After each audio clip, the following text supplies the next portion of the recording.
dans la continuité de l'audio L'abandon.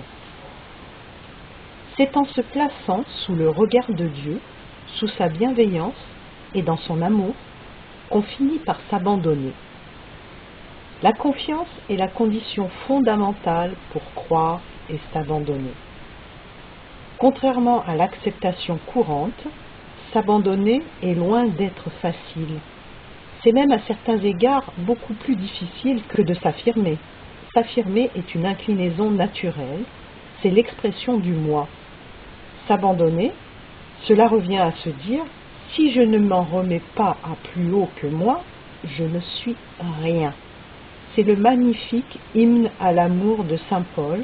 « Si je n'ai pas l'amour, je ne suis rien. Si je ne compte que sur ma volonté ou que sur mes forces, à terme, je suis perdu. » C'est en comptant sur les autres, c'est en comptant sur Dieu, et il n'est pas incongru d'aborder la foi et l'amour de manière simultanée, que l'on passe de quelque chose à quelqu'un. Seuls, la foi et l'amour peuvent nous donner la plénitude, et tous deux, foi et amour, exigent pour se manifester le bienheureux abandon. Il exige qu'on s'abstienne de dire à tout bout de champ « je veux ceci, je décide cela », mais plutôt qu'on réforme son attitude à l'égard des autres et des événements. Je vais donner le meilleur de moi-même pour être tout à fait digne de la personne aimée ou pour répondre valablement aux circonstances qui m'appellent. Qu'il me soit fait selon ta parole. Il faut ici émettre plusieurs réserves, car tout n'est pas si simple dans l'abandon. Il y a un risque. La confiance, tout comme l'abandon, doit s'exercer avec vigilance. La confiance doit être passée à l'épreuve du discernement. Combien de sectes ou de philosophies douteuses, soucieuses d'assurer leur mainmise sur des âmes en quête, insistent auprès de leurs adeptes sur l'importance du lâcher-prise. C'est le sombre dessein des tyrans de gouverner les consciences en neutralisant les volontés individuelles et en faisant lâcher prise aux récalcitrants. Il est des moments dans la vie où le lâcher-prise n'est pas de mise, où il faut s'accrocher. Le lâcher-prise ne doit jamais être une mollesse du comportement, une paresse du discernement ou une lassitude de l'esprit. Il exige que nous ayons d'abord l'esprit bandé comme un arc.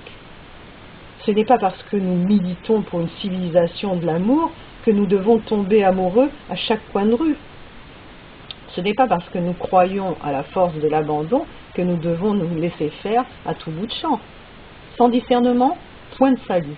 Autant dire que la notion d'abandon est à la fois fondamentale et dangereuse. Nous pouvons par exemple être incités à nous abandonner à quelqu'un dont la source n'est pas fiable. Il faut s'assurer de la pureté de la source. Attention aux manœuvres subtiles qui tendent à anesthésier les volontés ou à manipuler les consciences.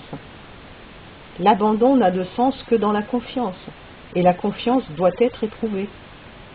Si vous vous aventurez en montagne, je prends cette image pour illustrer le beau risque de croire au point d'y engager sa vie, et si vous êtes dans une cordée sur une paroi rocheuse particulièrement vertigineuse, il est évident que pour vous sentir en confiance, il vous faudra vous en remettre aux compétences du chef de cordée.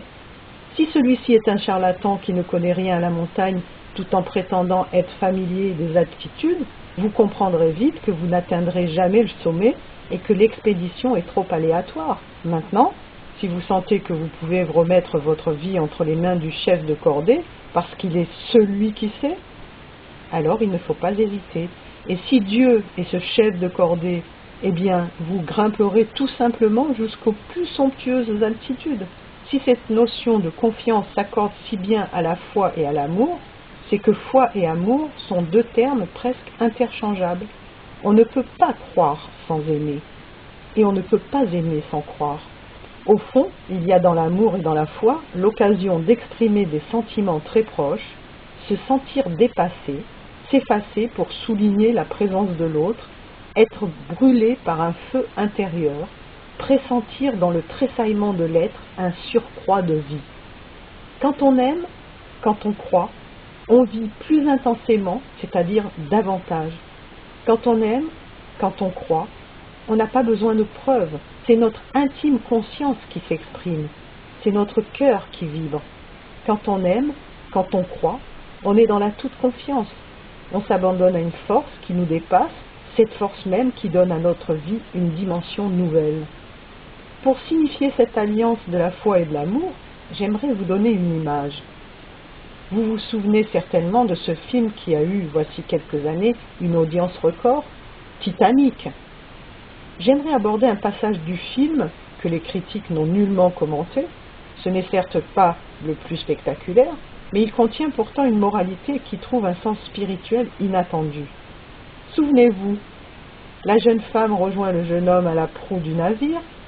Dans l'or du couchant, il lui dit « Fermez les yeux, accrochez-vous au garde-fou, montez sur la balustrade, vous avez confiance en moi. Gardez les yeux fermés. » Et elle exécute ce qu'il lui demande, au bord du vide, face au grand large, en toute confiance, bravant tous les dangers, sans savoir ce qu'il se passe, sans savoir ce qui l'attend, sans savoir jusqu'où il ira et ce qu'il lui demandera. Et que lui demande-t-il au fond, ce jeune homme? Il lui demande ce que tous les amoureux du monde se demandent mutuellement dans la quête d'absolu. M'aimes-tu vraiment? Es-tu prêt à me suivre jusqu'au bout du monde, jusqu'au bout de l'amour, jusqu'à donner ta vie pour moi? Et dans le film, le jeune homme ouvre grand les bras de la jeune femme. Elle a les bras en croix, face au vent, face à l'océan, face à l'infini de l'amour, et, derrière elle, le jeune homme annonce à la manière d'une récompense « Ouvrez les yeux maintenant ». Alors, c'est comme s'il s'agissait pour elle d'une renaissance, comme si en ouvrant les yeux, elle découvrait un monde nouveau, immense et palpitant, et elle ne trouve pas d'autre mot que ceci « Mais je vole !» Et elle est comme délivrée de la pesanteur, comme transportée. C'est à ce moment-là que les deux jeunes gens échangent leur premier baiser.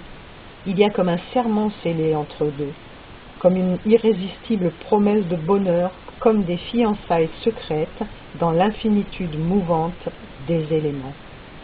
On peut voir dans cette scène une allégorie mystique très profonde, un véritable trait d'union entre l'amour et la foi. Transposons la scène un instant. Dieu nous propose d'aller jusqu'au bord du vide, jusqu'au vertige, de lui faire une confiance totale, inconditionnelle, absolue, jusqu'à nous livrer corps et âme à sa volonté, à son dessein. Et il demande pareillement, m'aimes-tu vraiment? Es-tu prêt à me suivre jusqu'au bout du monde, jusqu'au bout de l'amour, jusqu'à donner ta vie pour moi? Il ne nous demande rien d'autre que de sceller l'anneau d'or des fiançailles éternelles. Il nous demande la force de l'abandon. Nous voyons bien à travers cette scène qui illustre l'éternité des questions essentielles, de l'amour, de la foi et de jusqu'où aller trop loin, nous voyons bien à quel point nous sommes capables d'effacement pour peu que nous nous sentions aimés et aimants, à quel point nous sommes capables de nous perdre dans l'amour pour mieux nous retrouver. Et c'est en remontant à la source, après encore une fois s'être assuré de sa pureté, que notre vie est inondée par la lumière de la vérité. Dans le domaine de la foi, on pourrait dire que cet amour dans l'effacement n'est rien d'autre qu'oblation. C'est le fameux « il n'est pas de plus grand amour que de donner sa vie pour ceux qu'on aime » de Saint Jean. Nous nous effaçons pour mieux renaître. Nous rejoignons ainsi la merveilleuse image évoquée par Hölderlin et qu'il est tentant de paraphraser de la sorte: l'homme crée les conditions de son accomplissement comme la mer crée les continents en se retirant. Méditez longtemps le paradoxe qui y est contenu. C'est grandir dans la confiance en les forces de l'esprit. Et c'est aussi donner à notre vie un sens spirituel inattendu et extraordinairement bénéfique. Quelques réflexions à méditer. La psychologie moderne a beaucoup à apprendre de ce que les religions enseignent depuis des millénaires, que le renoncement au moi mène à la découverte de l'âme. Mère Teresa. L'âme est un champ enseveli par la grâce. Ce qui est exigé de vous, c'est la volonté de ne pas étouffer la moisson surnaturelle qui commence à lever en vous. André Charlier. Dans la vie, il n'y a pas de solution. Il y a des forces en marche. Il faut les créer et les solutions suivent. Saint-Exupéry. Il arrive que les grandes décisions ne se prennent pas, mais se forment d'elles-mêmes. Henri Bosco.